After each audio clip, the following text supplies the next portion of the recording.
Kabanata 1851. Tanging pagtitig na lamang ang nagawa ng matandang lalaki na may kulay abo ang buhok kay Severin mula sa ilang dosenang talampakan ang layo. Nangangatog ang kanyang katawan at namamaga ang kanyang mga pisngi habang dumadaloy ang dugo mula sa mga gilid ng kanyang bibig. Pinunasan niya ang dugo at hinagis kay Severin ang isang pangit na ekspresyon, dahil ang pagtanggi nito ay nagpaalab ng galit sa kanya. Sa kabila ng kanyang puot, hindi niya maikakaila ang katotohanan na hindi niya matiis ang kahit isang suntok mula kay Severin, kahit parehong level 9 Royal Saint sila. Ang napakalakas na aura na nilalabas ni Severin ay parang bundok na ikinakahirapan niyang huminga. Bilang isang dakilang elder ng Gars, sumunod siya kay Thorold sa Dayform sect at kaya may mas malawak na pananaw sa mundo. Kinikilala niya ang dami ng mga henyo at wala siyang mataas na pangarap na maabot ang ganitong galing. Ang maikling palitan ay nagbigay sa kanya ng ideya sa lakas ni Severin, at malamang nalampas ito sa maraming ordinaryong Royal Saints, at maaaring makipagsabayan sa ilang Supreme Saints. Bagamat may natanggap siyang espiritual na kayamanan bilang trump card, nag-atubili siyang gamitin ito laban kay Severin dahil hindi siya sigurado kung magiging sapat ito upang makapaghatid ng fatal na suntok. Huminga siya ng malalim, na tumitig ng malamig kay Severin at sinabi, "Malalaman mo rin kung gaano kalakas si Thorold." Si Thorold, isang inner disciple ng Dayform sect, ay naghihintay hanggang matapos ang torneo upang magkaroon ng breakthrough at maging Supreme Saint sa Sacred Lake. Magagawa niya ito upang maging isang elite disciple. Sa kabilang banda, si Severin ay isa lamang maswerteng tao. Ang hindi pagpapahalaga sa paanyaya ni Thorold ay masama na, at ang karagdagang pang-iinsulto ay halos tiyak na magdudulot ng kamatayan kay Severin. "Magtatapos ka bukas, Severin." Ang huling sinabi ng lalaki bago umalis, habang paalis ay patuloy siyang lumilingon. Plano niyang umuwi at ipaalam kay Thorold ang hindi matagumpay na pagtatangka ng paanyaya. Pagkawala ng lalaki, lumabas si Wulrich at iba pa sa likuran ni Severin. Si Diane, nakasuot ng mahabang manggas na floral pattern na damit, ay nagtanong kay Severin ng may pagkabahala, "Ano ang nangyari, honey?"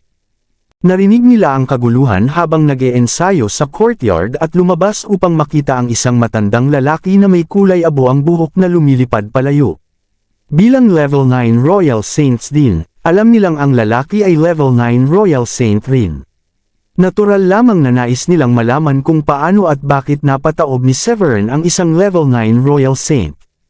Ipinaliwanag ni Severin ang mga pangyayari sa hall at ikinwento kung ano ang ipinaabot ni Kyo sa Chortos. Nang malaman ang dahilan, si Felipe, na kilala sa pagiging mahinahon ay may halatang galit sa kanyang mukha. "Gaano ba kabastos na magpakita ng ganitong karahasan?" Sigaw ni Felipe sa direksyon ng lumilipad na lalaki. Pagkatapos ay tumingin siya kay Severin at naunawaan ang dahilan ng pagtanggi nito kay Kyo. Kung pumayag si Severin, 2 pwesto ang agad na maibibigay. Dahil may kasunduan kay Rory, isa sa 2 pwesto ay mapupunta sa Chortos. Ang natitirang isa ay mapupunta kay Severin, at makakapasok din siya sa Sacred Lake. Ngunit tumanggi si Severin. Alam niyang ginawa niya ito upang lahat ay makasama niya sa Sacred Lake. Hindi na nakapagtataka na magpapadala ang Gars ng kanilang mga tao upang magdulot ng kaguluhan. Sa wakas, naunawaan ni na Felipe, Wulrich, at Diane kung bakit tumanggi si Severin. Mukhang labis na nag-alala si Diane at nagtanong, "Hindi ba't kat-utok sa iyo ang Gars bukas matapos mong tanggihan ang kanilang alok?" Ngumiti si Severin at hinaplos ang nag-alalang mukha ni Diane. Pinawi niya ang kanyang pangamba sa mahinahong tinig, "Maaayos lang. Ang Gars ay parang mga payaso lamang sa akin. Hayaan silang harapin ako sa arena bukas kung sa tingin nila ay kaya nila. Bakit pa nila iaalok sa akin ang 2 pwesto kung hindi sila natatakot sa akin? Dahil natalo ko ang 3 sa level 9 Royal Saints ng Walpons." Sinabi pa niya iyon sa may halong sarkastikong biro. Tumango si Sheila, "Oo, pero hindi natin sila dapat maliitin. Malakas sila bilang inner disciples ng Dayform sect at Purevoid sect. Dapat tayong maging maingat." Sumang-ayon si Gilda, "Oo, hindi na kailangan pang sabihin." Tumingin si Severin habang nakikinig sa kanyang mga asawa at tumango ng may pagkaawang pagsang-ayon.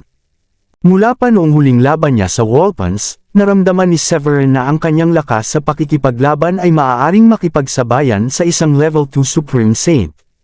Kahit pa mapagtagumpayan ni Thorold at Jangar ang level 1 Supreme Saint, may puwang pa rin na kailangang punan upang makalaban sa kanya.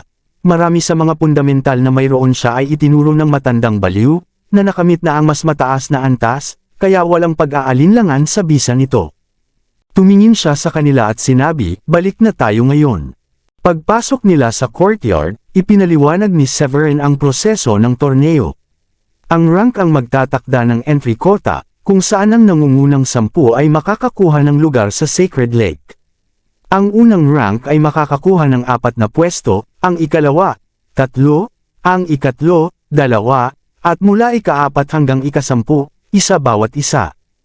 Layunin ni Severin ang unang pwesto upang makakuha ng 4 na pwesto, ngunit may 11 tao na kabilang na siya at ang kanyang grupo. Dagdag pa, kailangan niyang isaalang-alang na isang pwesto ay ibibigay sa Chortos, kaya nakaramdam siya ng kaunting pagkawalang magawa. Kahit manalo siya sa unang pwesto, hindi niya makukuha ang 11 pwesto para sa lahat. Nagkatinginan sina Woolrich at Felipe nang makita ang nag-aalalang ekspresyon ni Severin. "Nakalimutan mo ba, level 9 Royal Saints din kami. Maaari rin kaming sumali sa torneo." Pati ang ika-5 elder, na karaniwang tahimik, ay nagsabi, "Oo. Ano ba ang dapat naming katakutan kung lahat tayo ay level 9 Royal Saints?" Sasabihin pa sana ni Severin ang kanyang pangamba nang putulin siya ni Woolrich.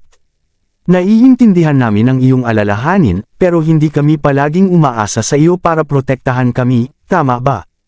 Sumang-ayon si Gilda sa sinabi ng kanyang ama at ngumiti, "Gusto ko ring sumali sa torneo." Hindi na mapipigilan ng mga ito, ngumiti si Severin nang may pagsuko. "Sige, mag-ingat lang kayo, at huwag mag-atubiling umatras kung hindi ninyo kaya silang talunin." Samantala, nakikipag-usap ng magaan si Thorold kay Kyo. Bagaman ang isa ay mula sa Dayform Sect at ang isa naman ay mula sa Grundy Uno Sect, nagkaroon sila ng malapit na ugnayan bilang mga pinuno ng South Sky. Ipinahayag ni Thorold ang kanyang pasasalamat sa payo na ibinigay ni Kyo noon. "Salamat sa iyong gabay, Mayor. Labis akong nagpapasalamat na ikaw." "Mr. Thorold," sumigaw ang isang tinig na pumutol sa pangungusap ni Thorold. "Sobra na ang ginawa ni Severin. Hiningi ko sa kanya na lumapit at makipagkita sa iyo, ngunit tumanggi siya at sinabing hindi ka karapat-dapat ng kanyang oras. Binigyan pa niya ako ng banta at sinaktan." Lahat ay nagulat sa narinig, lalo na ang mga tagasunod ni Thorold. Nagulat sila na tinanggihan ni Severin ang paanyaya ni Thorold at higit pa rito, nasaktan ang kanilang elder. Ang mga elder ng Gars, na palaging naniniwalang sila ay hindi nagkakamali, ay nagalit sa hindi matatawarang ginawa. "Ito ay hindi makatwiran. Hayaan mo akong dalhin si Severin dito at humingi ng paumanhin sa iyo." Sobrang taas ng tingin niya sa sarili kung kaya niyang magsalita ng ganoon tungkol sa iyo. Kamatayan ang pinakamainam na parusa para sa kanya.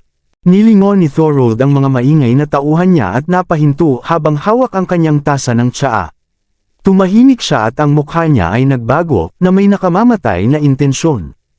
Una, tinanggihan niya ang 2 direktang pwesto sa Sacred Lake. Pagkatapos, tinanggihan niya ang paanyaya ko na makipagkita sa kanya. Tingnan natin kung kaya niyang panatilihin ang kanyang kayabangan bukas. Sumapit ang bagong araw, at dumating na ang araw ng torneo sa Sacred Lake. Lumabas si Severin mula sa kanyang silid na hinahaplos ang likod habang naglalakad. Abala siya sa nakaraang mga gabi matapos makumplito ni Sheila at ng iba pa niyang asawa ang kanilang pagsasanay. Pagkatapos na maglinis at mag-almusal, pumunta siya sa bulwagan ng Chortos kasama ang kanyang grupo. Naghihintay si Rory at ang iba pang elder ng Chorto sa pagdating ni Severin, at medyo nag-alala pa rin si Rory sa pagtanggi ni Severin sa alok ni Kyo. Ngunit alam niyang walang silbi ang pagdadalamati sa nakaraan, at ang focus ay dapat ilagay sa torneo. Huminga ng malalim si Rory at ipinaalam kay Severin, "Ayon sa impormasyong natanggap ko, 5 kalahok mula sa Gars at 5 din mula sa List Cults, at mga 8 iba pa mula sa ibang pamilya. Lahat ay may antas na level 9 Royal Saint. Nakinig ng mabuti si Severin, na alam niyang mahalagang kaganapan ang torneo sa Nunto City. Maraming elder mula sa mga sekta tulad ng Grundy Uno sect ang dadalo bilang mga tagamasid upang matiyak ang maayos na daloy. Maraming tao ang nagtipon sa gitna ng Nunto City para sa torneo. Isang sulyap sa palaruan ng torneo ang nagpapakita ng maraming kalahok na sabik na makipagtagisan para sa top 10. Mataas ang taya, at lahat ay determinado na makakuha ng pwesto para sa kanilang sarili. Sinumang hindi makapasok sa top 10 ay makatatanggap lamang ng mga consolation prize tulad ng mga peel, spiritual stones, at spiritual weapons. Di nagtagal, pinangunahan ni Severin, ang kanyang grupo, at ang Chortos ni Rory papunta sa waiting area. Tahimik na pinagmamasdan ni Severin ang karamihan, at napansin niyang kakaunti lamang ang level 9 Royal Saints. Siyempre, posible ring may ilan na sinadyang itago ang kanilang antas. Dahil dito, napagpasyahan ni Severin na huwag minamaliit ang sinuman. Habang iniikot niya ang tingin sa paligid, bigla niyang naramdaman ang isang tila nakamamatay na tingin na nakatuon sa kanya. Bilang isang level 9 Royal Saint, sobrang tindi ng persepsyon ni Severin sa panlabas na mundo kaya agad niyang natukoy ang pinagmulan. Hindi kalayuan sa Chortos waiting area, nakatayo ang isang binata na nakasuot ng itim na balabal. Napapalibutan siya ng isang grupo ng mga tao, at humanga ang mga manunood nang makilala siya. Hindi ba yun si Thorold Gar? Isa siyang inner disciple ng Dayform sect. Hindi ko inaasahang makikita siya na bumalik para sa torneo. Ayon sa balita, ipinanganak si Thorold na may Thunderbolt Constitution. Wala nang hihigit sa kanyang kakayahang mag-wield ng Thunderbolt. Mukhang ibinuhos ng Gars ang lahat upang makipagkompetensya para sa pwesto sa torneo. Ang mga bulungan sa paligid ni Severin ang nagpapatunay na si Thorold ang pinagmumulan ng nakamamatay na intensyon. Malakas siya. Agad na sinuri ni Severin si Thorold. Mas malakas si Thorold kumpara kay Irvine mula sa nakaraang enkwentro, ngunit kumpiyansa si Severin na kayang niyang talunin si Thorold. Pagkatapos ay lumingon siya kay Rory at nagtanong, nakapagrehistro na ba ang mga kalahok ng Chortos? Sumagot si Rory na tila naguguluhan, hindi pa. Sinamantala ni Woolrich ang pagkakataon at nagdeklara, sige, makikipagkompetensya rin tayo para sa pwesto. Nagulat si Rory sa biglaang pahayag. Tiningnan niya si Woolrich sa pagtataka dahil ang grupo ni Woolrich, na palaging tinutukoy ni Severin bilang mga elder ay kilala sa pagiging mahinahon at low-key. Hindi karaniwan sa kanila ang kumilos ng ganito, lalo na't dapat ay alam na nila na ang mga kalahok ay kailangang hindi bababa sa level 8 saints. Pinagnilayan ni Rory ang biglaang pahayag at inisip na maaaring biro lamang ito dahil sa malapit na relasyon nina Woolrich at Severin. Pero nakakakitaan lang ng breakthrough sa level 1 Royal Saint. Malalagay sa panganib ang buhay mo kung sasabihin ba nitong mas mapapanatag ang isip mo? Sagot ni Woolrich habang nagpapakita ng nakakatakot na alon ng spiritual energy. Namangha si Rory at pansamantalang napatigil habang sinusubukan na unawain kung paano biglang naging level 9 Royal Saint si Woolrich. Nang tuluyang maunawaan, itinuro niya lamang ito sa antas. Ang paunang gulat ni Rory ay napalitan ng kagalakan nang makita niya ang benepisyo na may dudulot ng partisipasyon ni Woolrich sa Chortos. Isusulat ko kaagad ang iyong pangalan. Sigaw ni Rory. Ngumiti si Felipe at sumingit, at ang sa akin din. Level 9 Royal Saint din siya. Hindi makapaniwala si Rory sa kanyang swerte. Sumunod sina Samuel at ang iba pang tatlong elder, at kami rin. Sabi ni na Diane, Gilda, at ng mga babae, huwag ninyo kaming kalimutan din. Level 9 Royal Saints ba kayo lahat? Bahagyan itong naramdaman ni Rory sa kanyang ulo habang nakikita ang kanilang determinasyon. Maliban sa 8 taong gulang na si Celine, lahat ay nagpakita ng masidhing hangarin na sumali. Ang kanilang mahinahong kilos ang nagpabatid kay Rory na lahat ng tao sa harap niya ay level 9 Royal Saints. Ang puso niya ay tumibok sa pag-iisip na magiging host ng 11 ganitong individual sa kanyang tahanan ng halos 1 buwan. Ang kanyang ekspresyon ay naging hindi mailarawan, na halo-halo ng kasiyahan, pananabik, at kaba. Maraming salamat sa lahat ng sumusubaybay. Please subscribe and follow my YouTube and Facebook channel, Filipino Novel, Maraming salamat po. Kabanata 1855. Tiningnan ni Severin ang naguguluhang si Rory at ngumiti. Paumanhin sa pagbigay namin ng maling akala. May dahilan kami kung bakit itinago ang aming antas, at maaasahan mong hindi namin sinadyang itago ito. Sa nakaraang buwan, puro papuri ang ibinigay ni Rory at ng kanyang pamilya kay Severin at sa kanyang mga kasamahan. Binigyan nila ang grupo ni Severin ng pagtrato na higit pa sa ordinaryong honorary elders. Nang makabalik sa kanyang isip si Rory, huminga siya ng malalim at kumaway ng kamay. Naging caught off guard ako sa nangyari. Hindi ko inaasahang lahat kayo ay level 9 Royal Saints. Sa 11 kagalang-galang na level 9 Royal Saints sa kanilang panig, tiyak na makakakuha ang Chortos ng ilang pwesto sa torneo kahit hindi gaanong magpakitang gilas. Napuno ng kasab-ikan si Rory at dali-daling pumunta sa tabi ng mayor upang isubmit ang kanilang mga pangalan. Naiwan si Kiyo na walang masabi nang malaman na ang Chortos ay nagsumite ng 11 kalahok. Pinag-ingat niya si Rory, hindi mo ba alam na ang sinumang sumasali sa torneo ay dapat umabot ng hindi bababa sa level 8 Royal Saint? Huwag gawing biro ito. Maaasahan mo na naabot nila ang kinakailangang antas. Tugon ni Rory sa mayor nang makita ang galit nito. Ang tapat na tugon ni Rory ay nagdulot ng bahagyang pag-iling mula kay Kiyo. Nagulat siya sa biglaang pangyayari at nagtanong, kailan nagkaroon ng ganitong lakas ang Chortos? Maaaring hindi maintindihan ni Kiyo ang dahilan sa biglaang pag-usbong nila, ngunit ibinigay niya ang 11 entry token kay Rory. Pagkatapos ay nagpadala siya ng mensahe sa iba pang pamilya sa kalapit na waiting area. Nakaupo si Thorold at nagpapahinga nang maipaalam sa kanya ang balita. Binuksan niya ang mga mata at pinikit ang mga ito patungo sa Chortos. Ang kanyang itim na mata ay tila nagliliwanag ng halos mararamdaman ang nakamamatay na aura. Napasingot siya nang makita na may 11 kalahok ang Chortos. Hindi nakapagtataka na tinanggihan ni Severin ang alok. Dahil may malakas siyang grupo. Ngunit, hindi nangangahulugan na mas maraming tao ay tiyak na makakapasok sila sa Sacred Lake. Samantala, nakatayo malapit sa Chortos ang isang binata na nakasuot ng itim na balabal na may mahinahon at scholarly na aura. Ang kanyang magandang mukha ay kumpleto sa mapupulang labi at perlas na puting ngipin. May hawak siyang libro na tila lubos niyang pinagkakaabalahan. May dumating upang ipaalam ang impormasyon tungkol sa mga kalahok ng Chortos. Binanggit din ang kahusayan ni Severin. Pagkatapos isara ang libro, itinaas ni Jangar ang kanyang ulo at tumingin sa Chortos. Nakatuon ang kanyang mga mata, hindi ko inasahan na maraming nakatagong talento sa maliit na lungsod na ito. Akala ko ang torneo ay laban lamang sa pagitan namin ni Thorold. Hindi nakakagulat na may Dark Horse na sumali.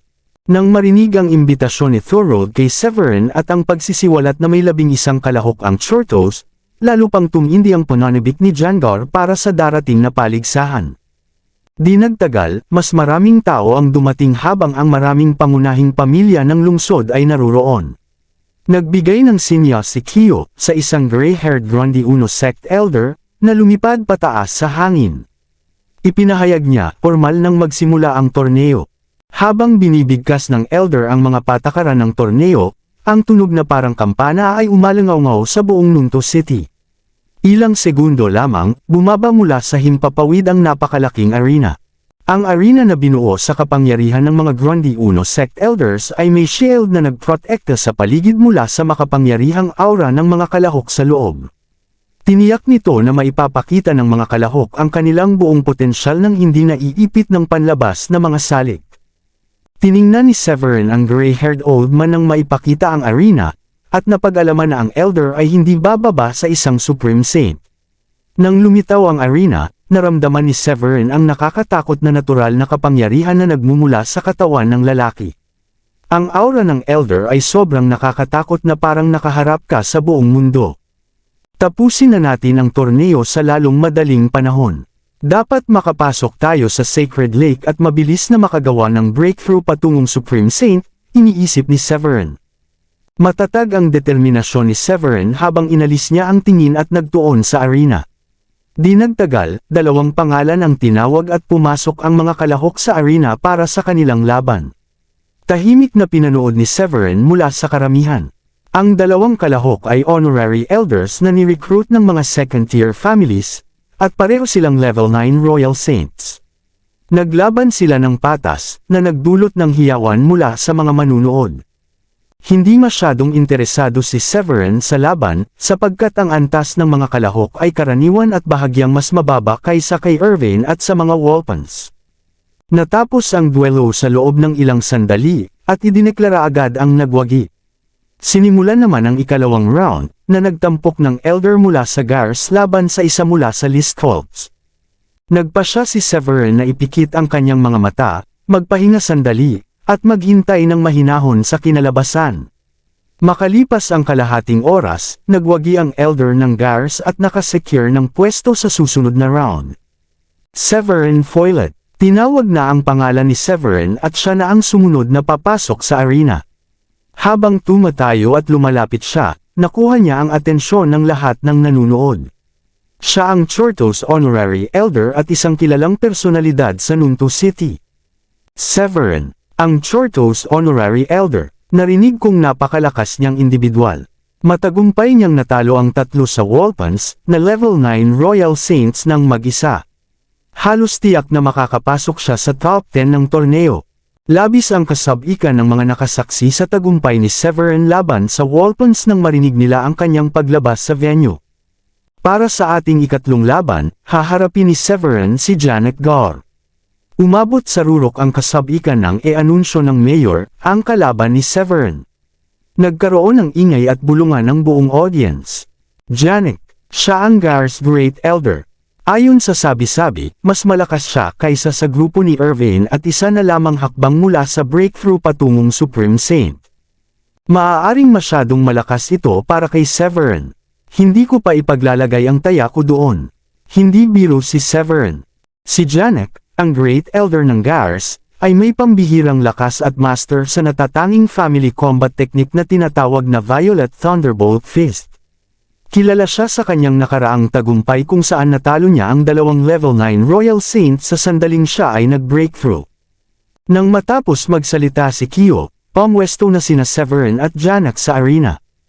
May seryosong ekspresyon si Janek habang tinitingnan ng batang lalaki na tinanggihan ang alok ni Thorol, sa isang lungsod kung saan ang mga practitioner ay nagsusumikap na makipagsabwatan kay Thorol at makapasok sa Dayform Sect. Ang pagtanggi ni Severin at ang paminsang pananakit sa honorary elder ng Gar ay isang uri ng kasalanan para kay Janek.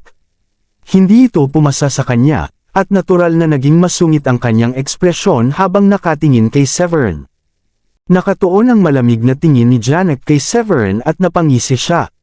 Isang matapang na hakbang ang pagtanggi mo sa young master ng pamilya ko. Tingnan natin kung ano ang kaya mong gawin. Biglang umalangaw ang dagandong ng mga kidlat mula sa katawan ni Janek. Maririnig ang mga mabibigat na tunog habang ilang silver tentacles na may pangil at kuko ang bumabalot sa kanya. Nakakatakot ang tanawin para sa ilan. Namangha ang mga manunood sa kidlat na lumitaw at pinanood nila ang mga ahas na parang elektrikal na gumagalaw sa katawan ni Janek. Hindi ba ito ang Gar's Violet Thunderbolt Fist? Isang napakalakas na teknik. Nararamdaman ko ang pagtayo ng aking buhok kahit na malayo kami sa arena. Hindi natitinag si Severin sa malakas na kidlat, tahimik siyang nag-obserba at nanatiling kalmado. Bulong niya sa sarili, may sapat siyang aura at ang kanyang combat technique ay tila Sun Grade High Rank technique. Mahihirapan ang practitioner sa parehong level at maaaring makapag-counterattack gamit ang teknik na ito. Sayang lang at nakasalubong niya ako ngayon. Batay sa aura na nagmumula kay Janek, agad na napagpasyahan ni Severin na halos tiyak ang tagumpay. Samantala, nakaramdam ng galit si Janek nang makita ang walang pakialam na disposisyon ni Severin. Mamatay ka, sumigaw siya at isang lightning spear ang inihagis kay Severin ng napakabilis. Umaalingaw ang hangin sa tunog ng sibat at nagdala ng nakakatakot na aura. Sa paglapit ng sibat, itinataas ni Severin ang kanyang daliri. Itinaas niya ang kamay, gumawa ng sunlight slash gamit ang kanyang espada, at pinutol ang lightning spear ng madali. Ang ginawa niya sa pagpigil ng atake ay nagpabago ng ekspresyon ni Janek. Sa wakas, napagtanto niya na higit na mas malakas si Severin. Bilang Great Elder ng Gars, marami siyang karanasan sa nakaraang mga laban at nagpasya siyang lumapit sa close combat dahil hindi epektibo ang normal na laban. Ang Violet Thunderbolt Fist na natatangi sa Gars ay nakatuon sa matalim at nakamamatay na atake sa close encounters. Nagpuwersa si Janek sa kanyang mga paa at umatake kay Severin na parang cheetah na humahabol sa biktima. Violet Thunderbolt Fist, sigaw niya ng malakas, habang tina-target niya si Severin, na nagpakita ang crackle ng mga lightning rods sa hangin. Isang fist-sized lightning seal ang lumitaw at dumiretso kay Severin. Hindi umatras si Severin sa teknik. Mayroon siyang True Sun Fist at Gigantic Hand Crusher, kaya advantageous sa kanya ang close-quarter confrontations. Itinaas niya ang kamay, na naglabas ang kanyang kamao ng apoy habang sabay na naglalabas ng nakakatakot na aura. Biglang nabahira ng buong arena ng liwanag na parang araw. Ang puwersa sa likod ng suntok ni Severin ay maihahambing sa lakas ng isang dragon, at sinalubong nito si Janek ng may nakamamanghang pagsabog ng kapangyarihan. Napuno ng pagtindig ng balahibo si Janek sa sandaling bumulusok sa kanya ang True Sun Fist, at unti-unting sumulpot ang pakiramdam ng nalalapit na kapahamakan. Ang atake ni Severin ay nag-udyok kay Janek na ituon ang lahat ng kanyang spiritual energy sa harap niya, bumuo ng protection na shield. Paano siya makakagawa ng ganito kalakas? Sumpa niya, at lalo pang tumindi ang kanyang galit na nagpalakas ng kanyang kagustuhang patayin si Severin. Ngunit napansin niya agad ang banayad na tunog ng pag-crack mula sa kanyang shield. Ito ay masama. Bago pa siya makareact, gumuho na ang protective shield, at tuluyang winasak ng True Sun Fist habang ibinibigay ang nakamamatay na hampas. Bam! Nabali ang braso ni Janek sa balikat, at nakalantad ang kanyang shoulder blade. Umubo ng dugo at nanginginig na sinabi, "The True Sun Fist." Patunay sa napakalakas na lakas ni Severin. Si Janek, nakilala sa pagtalo sa dalawang level 9 Royal Saints ng mag-isa, ay nakaramdam ng labis na kakulangan sa harap ng kapangyarihan ni Severin. Sa isang sandali, natakot siya nang maramdaman ang isang napakalakas na pamatay na intensyon. Bilang isang Great Elder, siya ay pinakamataas ang ranggo sa lahat ng Elders ng Gars. Nakuha niya ang ranggong iyon sa pamamagitan ng mabilis na pagtalo sa dalawang level 9 Royal Saints ng sabay, ngunit naramdaman niyang maliit siya kumpara sa kakayahan ni Severin. Hindi siya karaniwang naglalagay ng sarili sa kapaligirang mapanganib, lalo na kung kasama ang panganib sa buhay. Lalong tumindi ang pakiramdam na iyon matapos mabalian ang kanyang braso at bumaba ang kanyang combat power. Ang dominasyon ni Severin ay nag-iwan ng malalim na trauma sa kanya, at hindi na siya nag-atubiling umamin ng pagkatalo. Icon. Bago pa makumplito ni Janek ang kanyang pag-amin, nawasak ang kanyang katawan sa epekto ng True Sun Fist. Ang natira lamang ay isang ulap ng dugo na nag-evaporate sa hangin. Pumunta si Severin para tapusin ang laban, at ang nakakabighaning sinag ng araw ang huling nakita ni Janek. Napuno ng pagtataka, pagkabigla, at hindi makapaniwala ang mga manunood. Bumubulong ang karamihan sa gitna ng mga tao. Patay na ba si Janek? Paano nagawang talunin ng ganito kadali ang iginagalang na Great Elder ng Gars? Hindi ka panipaniwala, higit pa sa pangunawa ang lakas ni Severin. Ito ba ang tunay na lakas ni Severin? Tinapos niya ang buhay ni Janek sa isang galaw lamang. Nakakatakot. Tingnan ang nakapapawing relax na ekspresyon ni Severin. Mapapasama ang Gars sa isang mahirap na sitwasyon ngayon. Napagpasyahan na ang nagwagi matapos lamang ng ilang palitan. Nang inag ang mga elders ng Gars, na marami sa kanila ay may sama ng loob kay Severin, matapos makita ang kamatayan ni Janek. Si Thorold, na pag-asa ng Gars, ay nagpakita ng hindi pangkaraniwang kaseryosohan sa kanyang mga mata. Hindi ko inakala na matatalo niya ang Great Elder. Mukhang kailangan kong ibuhos ang lahat kapag hinarap ko siya, bulong niya habang lalo pang lumitaw ang murderous intent niya kay Severin. Sa panig naman ng Listholtz, isinara ni Jangar ang kanyang libro at tumitig kay Severin na may halo ng pagkabigla at takot. Kailan dumating ang ganitong napakalakas na tao sa Nuntu City? Ang mga sorpresa sa edisyong ito ng torneo ay mas nagiging kawili-wili. Ang matinding pagkatalo ni Janek kay Severin ay agad nagdulot ng kaguluhan sa karamihan. Lalo itong napansin sa panig ng mayor at pati na rin sa mga sect elders na nakaupo sa viewing platform. Kasama nila ang isang gwapo, may salt and pepper na buhok, na nasa gitnang edad na lalaki na nakasuot ng marangyang damit. Ngumiti siya ng mainit at hinaplos ang kanyang balbas habang nagsalita. Ang lungsod ninyo ay tila nakapagtalaga ng isang henyo na kayang patayin ang kanyang mga kapantay ng madali, Mayor Kyo. Ang pangalan ng lalaki ay Furlan, isang elder ng Gronde Uno sect, isa sa 4 na pangunahing sekta sa buong South Sky State. Siya ay isang level 9 Supreme Saint at siya ang namamahala sa kasalukuyang edisyon ng Sacred Lake Tournament sa Nuntu City. Ang mga elders mula sa 4 na pangunahing sekta ay pangunahing inatasan upang pamahalaan ang torneo at tiyakin ang katarungan. Ang isa pang layunin nila ay tukuyin ang sinumang may potensyal. Maraming disipulo ang pinalaki ng sekta mula sa murang edad, ngunit ang iba ay ni-recruit ng sekta matapos magpakitang gilas sa torneo. Karamihan sa mga taong na-recruit sa pamamagitan ng torneo ay may higit sa karaniwang talento o lakas, patunay ng kanilang kakayahan bilang level 9 Royal Saints. Hanggat makapasok sila sa Sacred Lake at maging Supreme Saints, sila ay makakabilang sa mid-level ng hierarchy ng sekta. Sumagot si Kyo ng may paggalang. Oo, ngunit ang Gronde Uno sect ay may maraming disipulo na kayang talunin ang mga kalaban sa parehong level ng walang kahirap-hirap. Ang banayad na pagpupuri ay nagdulot ng ngiti sa mukha ni Furlan, at agad niyang ibinalik ang atensyon sa arena. Samantala, si Rory ay labis na nakahinga ng maluwag nang makita ang madaling pagkapanalo ni Severin kay Janek mula sa Chortos waiting area. Sa kabila ng masiglang pagbati ng kanyang pamilya, hindi ganoon kaangkop ang kanyang mood sa masayang kapaligiran. Ang kanyang mga miyembro ng pamilya ay masiglang nag-uusap. Nanalo siya. Sa Elder Severin ay nanalo. Hinarap niya si Janek, ang Gar's Great Elder. Sino ang mag-aakala na kayang patayin ni Severin si Janek sa ilang galaw lamang? Haha, sa wakas ay oras na para ipagmalaki ng aming pamilya. Nagpatuloy ang torneo sa susunod na laban matapos ang pagkapanalo ni Severin, ngunit ang mga sumunod na kalahok ay kulang sa parehong kasiguraduhan at kumpiyansa na ipinakita ni Severin. Hindi lahat ay may kakayahang lampasan ang mga level sa labanan, kaya't tumagal bago matukoy ang mga nagwagi. Muling umalangaw-ngaw ang tinig ni Mayor Kyo nang ipahayag ang susunod na round, si Jangar Listcolt ay pumasok sa arena. Nagdulot ito ng mga nagulat na eksklamasyon mula sa mga manunood.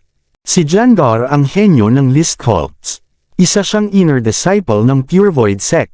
Sino ang malas na kalaban na hinarap si Jangar? May buong pagkaunawa sa Swordwheel sa kabila ng 20 taong gulang pa lamang. Hindi ko iniisip na may makakatalo sa kanya sa Nuntu City, maliban kay Thorold at marahil kay Severin. Severin, hindi ako sigurado dyan. Mas mabuti sigurong tumaya kay Thorold, dahil disipulo siya ng Dayform sect, at ang kanyang lightning-based combat techniques ay higit pa kay Janek. Hindi maikukumpara si Severin sa kanila. Ipinahayag ng mayor na ang kalaban ni Jangar ay isang honorary elder mula sa second-tier family na kilala bilang Roldes. Pinili ng contender na huwag na pumasok sa arena at sumuko ng walang laban. Walang nagtawa sa kanya sa kabila ng nakakatawang sitwasyon, dahil hindi dapat maliitin ang kakayahan sa pakikipaglaban ni Jangar. Bilang isang tunay na genius sa swordsmanship, kayang lampasan ni Jangar ang mga mas mataas na level sa labanan dahil sa mahusay niyang pagkaunawa sa Swordwheel. Kabanata 1860. Katatapos lang umupo ni Jangar nang marinig niya na sumuko na ang kanyang kalaban. Umupo siya pabalik na may mapang-akit ng ngiti, naniniwala na tanging si Thorold at Severin lamang ang tunay niyang mga kalaban sa torneo. Tumingin siya ng kalmado kay Severin na kakabalik lang sa Chortos waiting area at may kumikislap na determinasyon sa kanyang mga mata. Hindi na ako makapaghintay na harapin ka sa susunod. Ilang sandali matapos iyon, tinawag ni Kyo ang pangalan ni Woolrich para sa susunod na round. Ngayon ay iimbitahin natin ang honorary elder ng Chortos, si Woolrich Blausch, upang pumosisyon sa arena. Ang kalaban ni Woolrich ay si Tony, ang ikalimang elder ng Listcolts. Ang aura ni Tony ay halos kapareho ng sa mga miyembro ng Wolpons noong nakaraang araw. Tiningnan ni Woolrich ang kanyang kalaban at pumasok sa arena, kung saan naglabas ang kalaban ng nakakatakot na enerhiya na nagdulot ng malakas na hangin sa loob ng arena. Hindi napigilan ni Rory ang kanyang kuryosidad kaya tinanong niya si Severin. Sa tingin mo ba mananalo si Elder Woolrich?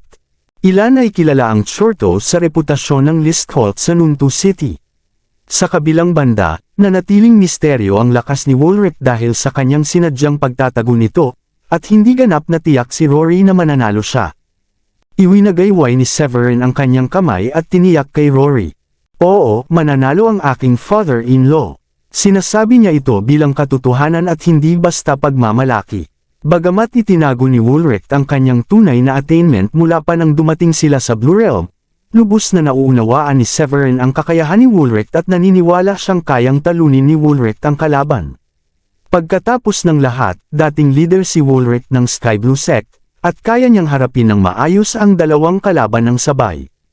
Habang nag-uusap sila, nakipaglaban na sa arena sina Woolrich at Connie. Ang kanilang mga teknik ay isinasagawa ng sobrang bilis na halos tila lahat ay nagiging malabo. Ang mga shockwave mula sa kanilang palitan ay umalingaw sa hangin, at namangha ang mga manunood sa nakamamanghang pagpapakita ng kanilang kakayahan sa labanan. Isang pantay na labanan ang nagaganap. Sa waiting area, nakatuon ang atensyon ni Thorold sa laban. Nagmura siya sa ilalim ng kanyang hininga. Ang tagumpay ba ng Chortos ay ganoon nga kalakas? Paano kaya naging ganito kalakas ang honorary elder nila?